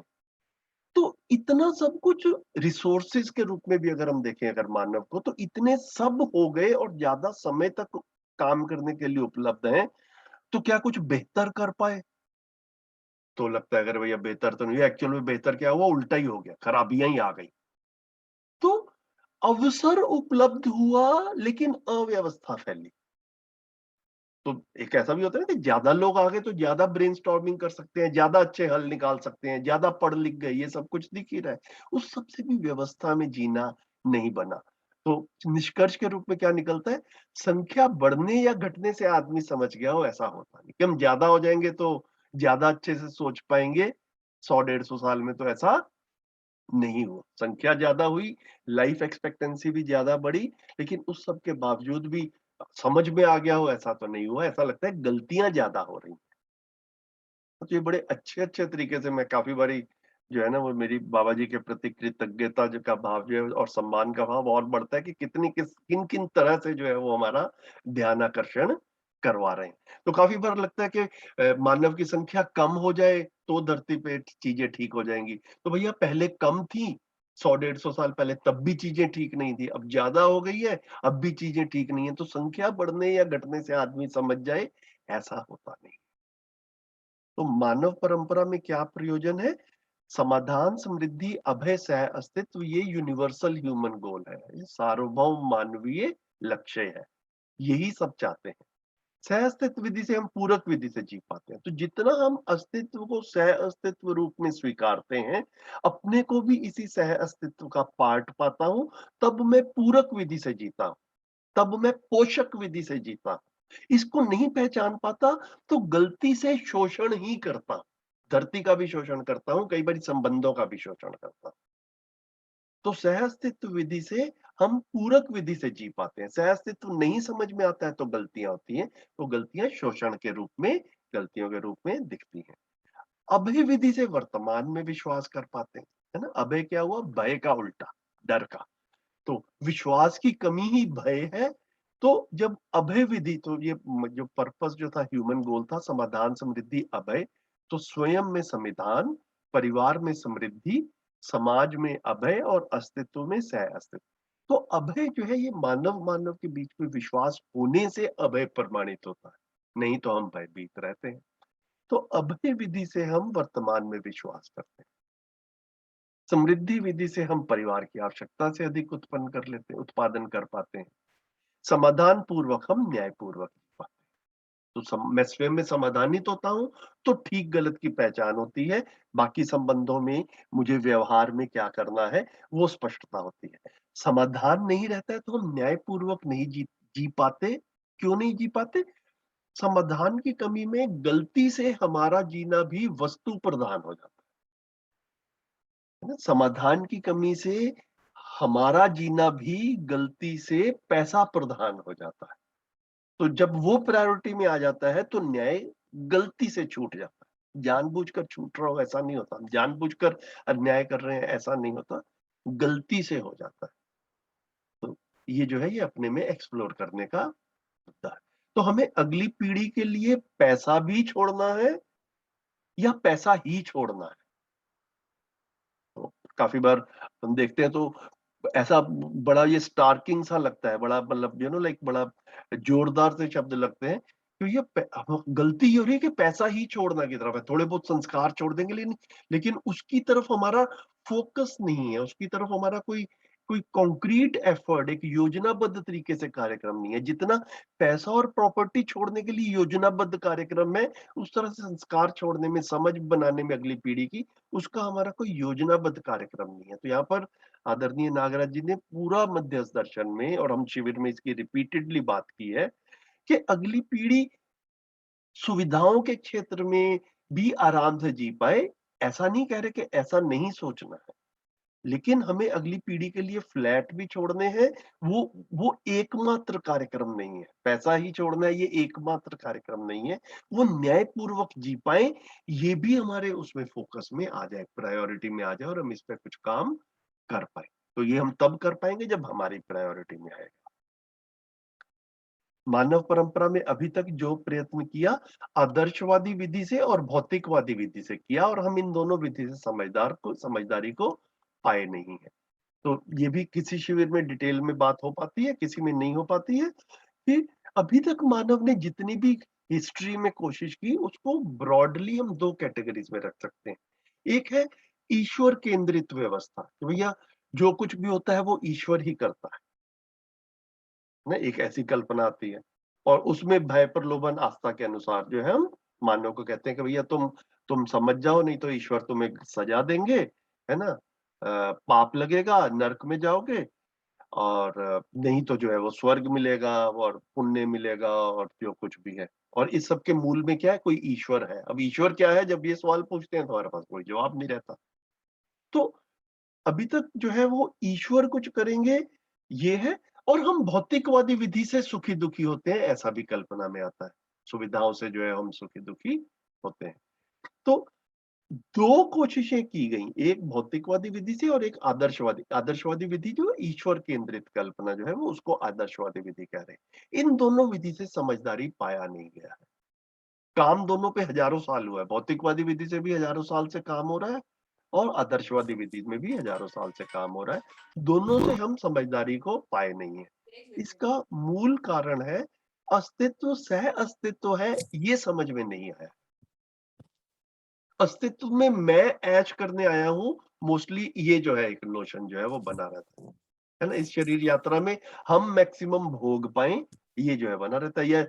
या ईश्वर वगैरह के प्रति भी जितनी भी हमारी जो है वो पूजा पाठ वाली भी प्रवृत्तियां रही, समझने की भी रही, लेकिन ये परंपरा में नहीं पा पाया। हम अपने घर के बच्चों को भी नहीं कम्युनिकेट कर पाते कि भैया कोई ईश्वर नाम की शक्ति है। मतलब कम्युनिकेट करते हैं, स्वीकार नहीं होता है तर्क के रूप में। काफी बार हम अपने में भी प्रश्नों के साथ में बने रहते हैं। तो सह अस्तित्व में जीवन व जीवन जागृति को समझने में भूल हो गई। ये जो है ये गैप आया कि मैं शरीर और जीवन का संयुक्त रूप हूं। इसको परंपरा में शब्दों के रूप में आया है कि मैं शरीर के अलावा कुछ हूं। जैसे जैसे कि क्रिश्चियनिटी में कहा गया कि मैं शरीर के साथ में सोल हूं, है ना। हिंदुइज्म में कहा गया कि मैं शरीर के साथ में आत्मा हूं। इस्लाम में कहा गया कि मैं शरीर के साथ में रूह हूं। तो सबने कहा कि मैं शरीर के अलावा कुछ हूं, लेकिन वो क्या हूं ये समझ में नहीं आया, ये रहस्य रह गया। तो वो शरीर के अलावा क्या है, इसको मध्य दर्शन में कह रहे हैं वो जीवन है, और जीवन में ही जागृति आनी है ना। 10 की 10 क्रियाएं, 4.5 से 10 क्रिया तक जाना, ये जो है जीवन में जागृति को समझने में भूल हो गई। फलस्वरूप जीवन एवं समझदारी की परंपरा बनी नहीं, क्योंकि समझदारी का धारक वाहक तो जीवन ही था। जीवन ही समझ में नहीं आया तो समझदारी नहीं बनी। तो जब परंपरा नहीं बनी तो व्यवस्था में जीना भी नहीं हुआ। तो समझदारी के अभाव में मानव मानव के साथ न्यायपूर्वक, प्रकृति के साथ नियम पूर्वक, संतुलन पूर्वक नहीं जी पाया है। इसी के कारण अनुपम नैसर्गिकता का हनन करता रहा। तो अनुपम मतलब ब्यूटीफुल, और नैसर्गिकता जो है वो आदरणीय नागराज जी ने शेष प्रकृति को नैसर्गिकता का। तो धरती पर 4 अवस्थाएं हैं, इन चारों अवस्थाओं को मिलजुल कर प्रकृति कहा, जिसको कहा पदार्थ, पेड़ पौधे, जीव जंतु और मानव, है ना। ये 4 अवस्थाओं को मिलकर प्रकृति कहा। अब कई बारी मानव को छोड़ के बाकी तीनों की बात करनी होती है, पदार्थ, पेड़ पौधे और जीव जंतु। तो जब उनकी बात करते हैं तो उसको शेष प्रकृति भी कह रहे हैं और उसी को नैसर्गिकता भी कह रहे हैं। तो मानव जो है वो नियम पूर्वक, संतुलित पूर्वक और न्याय पूर्वक नहीं जी पाया। इसी के कारण इस ब्यूटीफुल शेष प्रकृति को हानि पहुंचाता रहा, इसको डिस्टर्ब करता रहा, इसको अपसेट करता रहा, इसी को कह रहे हैं इसका हनन करता रहा। ये जो है ये गलतियां हुई। तो मुझे लग रहा है कि आज अगले 2-4 मिनट में कुछ प्रश्न हो वो ले लेते हैं, और इसको हम यहाँ पर ही रोक देंगे। अगले संडे को सुबह 8 बजे पेज 35 के ये टॉप से ये पैराग्राफ है, यहाँ से हम लोग फर्दर रीडिंग करेंगे। नए साथियों से रिक्वेस्ट है, पुरानों से तो हमेशा रिक्वेस्ट रहती है कि अगली बार भी अगर हो सके तो अगले 2-3-4 पेजेस एक नजर मार के पहले से आएंगे, तो थोड़े अपने भी प्रश्न पहले से बने रहेंगे, तो we can have more meaningful sessions. Otherwise ऐसे हम मिलजुल कर जैसे आज पढ़ा है वैसे तो पढ़ ही लेंगे। किसी के पास में हार्ड कॉपी भी ना हो और पीडीएफ भी ना हो, तो हम में से किसी से 1 to 1 में रिक्वेस्ट करके, या 1 to 1 में क्या रिक्वेस्ट करना देव, हाँ 1 to 1 में ही कर ले, क्योंकि आप अभी इस मेन ग्रुप के मेंबर सभी लोग नहीं होंगे शायद, तो देव भाई से, सुनील भाई से, राहुल जी से, मेरे से, किसी से भी जो है पीडीएफ का एक 1 to 1 में रिक्वेस्ट करके रख लें, क्योंकि ये बुक आपके पास में कम से कम पीडीएफ फॉर्म में रहे। कुछ प्रश्न हो तो बताएं प्लीज। संजीव भैया इसकी पीडीएफ मुझे भेज दीजिए। भैया ऐसे वो कर दीजिए, एक ना मेरे व्हाट्सएप पे मैसेज भेज दीजिए प्लीज, तो मैं भेज दूंगा अभी अगले 2 घंटे में। जरूर। बताइए और बताएं, किसी साथी के कुछ कमेंट्स हो, किसी चीज की तरफ ध्यान गया हो, कुछ प्रश्न हो। भैया नमस्ते सभी को। नमस्ते शैलेंद्र भाई। ये जो बात चल रही है बार बार व्यवस्था, तो मेरे को ऐसे 2-3 शिविर में सुना था मैंने कि आपको जितने भी कार्यकलाप हैं मतलब मेरे, वो सार्वभौम व्यवस्था के अर्थ में है तो वो सही हो जाते हैं। बिल्कुल अस्तित्व सह अस्तित्व है, मतलब ये जो है ना, ये ध्यान में रहे। तो जो कार्यक्रम है वो सह अस्तित्व का पोषण कर रहा है या सह अस्तित्व को डिस्टर्ब कर रहा है, वो इस तरफ ध्यान दें। हाँ, फाइनली वो एक मोटी सी लाइन वही है कि सार्वभौम व्यवस्था के अर्थ में, और ये व्यवस्था शब्द मतलब पूरे दर्शन में और बहुत बार सुनने में आएगा और जीवन में बहुत बार आता है। व्यवस्था ठीक नहीं है, घर की, शरीर की, गाड़ी की, मतलब हर जगह व्यवस्था है। व्यवस्था एक शब्द है और उसको लेके गए वो लोग सार्वभौम व्यवस्था तक लेके गए। बहुत सुंदर बात लगी भाई। बिल्कुल बढ़िया।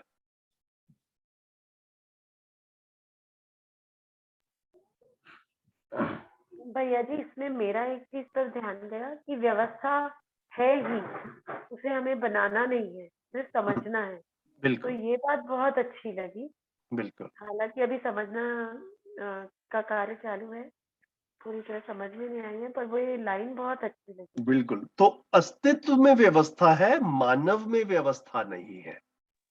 जी बिल्कुल, है ना। और मानव धरती की सर्वश्रेष्ठ इकाई है, तो मतलब इसमें असीम कल्पनाशीलता है। तो समझ में नहीं आएगा तो ये असीम गलतियां करेगा, और समझ में आएगा तो व्यवस्था का पोषण करेगा, व्यवस्था पूर्वक जी पाएगा। तो समाधान, समृद्धि, अभय, सह अस्तित्व जो है ये प्रमाणित होगा। तो ये जो है, ये ना मतलब जैसे जैसे हमारा ध्यान जाता है और हमारे साथी भी ध्यान दिलाते हैं, अभी थोड़ा समय है 2 मिनट का बात भी कर लेते हैं, कि अगर हम अपने बचपन से अब तक भी देखें तो मतलब जिस तरह से बचपन में हम लोग जीते थे, ट्रैवल के साधन जो थे वो इतने ज्यादा नहीं थे, जैसे आजकल हम सबके घरों में मोस्टली कार वगैरह हैं, बाइक है। पहले हमारे बचपन में तो साइकिल या बस वगैरह से ट्रैवल करते थे, है ना। घर में कुकिंग गैस भी नहीं थी, मैं अपने बचपन में देखता हूँ तो याद करता हूँ, तो घर में अंगीठी जलती थी। तो मतलब ये जितना किचन में आजकल एप्लियंसेस हैं, अपना मिक्सी वगैरह और ये बाकी सब कुछ, तो हमारे बचपन तक तो सब कुछ हाथ से काम होता था। तो मैं बड़ी क्लियरली देख पाता हूँ कि हर घर में ट्रैवलिंग से रिलेटेड, किचन से रिलेटेड, ये कोई रिसर्च करनी होती है तो जितनी आसानी से अब हम 5 मिनट में गूगल से डाटा निकाल लेते हैं। हम जब स्कूल कॉलेज में थे तो लाइब्रेरी जाके किताबें ढूंढनी पड़ती थी और उसमें कई कई घंटे निकल जाते थे। तो हम सब ने अपनी शरीर यात्रा में समय बहुत बचा है हमारे बचपन से अब तक रोजमर्रा की जिंदगी में, ये क्लियरली देख पाते हैं। जिस काम को पहले 4 घंटे लगते थे 5 मिनट में हो जाता है। इस बचे हुए समय का मानव जाति ने किया क्या? इस बचे हुए समय का हमने अपने परिवार में किया क्या है? ये अपने में पूछने वाला प्रश्न है। तो इस बचे हुए समय को हम समाधान की तरफ, समझ की तरफ, संस्कार की तरफ, जागृति की तरफ भी लगा सकते थे, और इस बचे हुए समय को हम मनोरंजन के लिए, शॉपिंग के लिए, पैसा कमाने के लिए भी लगा सकते थे। मैं कहूंगा भैया सिर्फ दुरुपयोग किया, सदुपयोग तो किया ही नहीं। है ना। तो बस ये ध्यान जाए भैया बस इन चीजों की तरफ। ये पूरी मानव जाति के पास में भी ये समय बचा ही है और हमारे घरों में भी ये समय बचा है। इस बचे हुए समय का किया क्या गया है, ये अपने में एक्सप्लोर करने वाला मुद्दा है। बहुत सही बात है। ठीक है, तो इस थॉट के साथ में अपने में सोचा जाए कि इस बचे हुए समय का मेरे परिवार में क्या हो रहा है। अपने में मनन चिंतन चलता रहे। ये काम जो है ना, ये सफल तब होगा, सभी भाई बहनों से मैं यही कहूंगा, जब इसकी कंटिन्यूटी हमारे थॉट्स में रहेगी। तो आप आए, काफी सारे साथी आज पहली बार आए, हमें भी बहुत अच्छा लगा एंड आई होप कि आप सबको भी अच्छा लगा होगा। एंड इसको हम इस कंटेंट के साथ में बने रहें और जैसे कहते हैं कुछ प्रश्न वगैरह हो, जैसे भी जनरल प्रश्न भी हो सकते हैं इस मतलब ये इस पुस्तक से रिलेटेड, अदरवाइज भी हम लोग फिर उसको अगले संडे की मीटिंग में फिर से कंटिन्यू करते हैं। थैंक यू, नमस्कार। थैंक यू सो मच भैया, थैंक यू, प्रणाम भैया, नमस्ते प्रणाम, सभी को। नमस्ते। नमस्ते। नमस्कार सर। Thank you. बहुत भैया जी, बहुत बहुत धन्यवाद। Thank you sir, thank you. नमस्कार भैया जी। थैंक यू भैया, थैंक यू।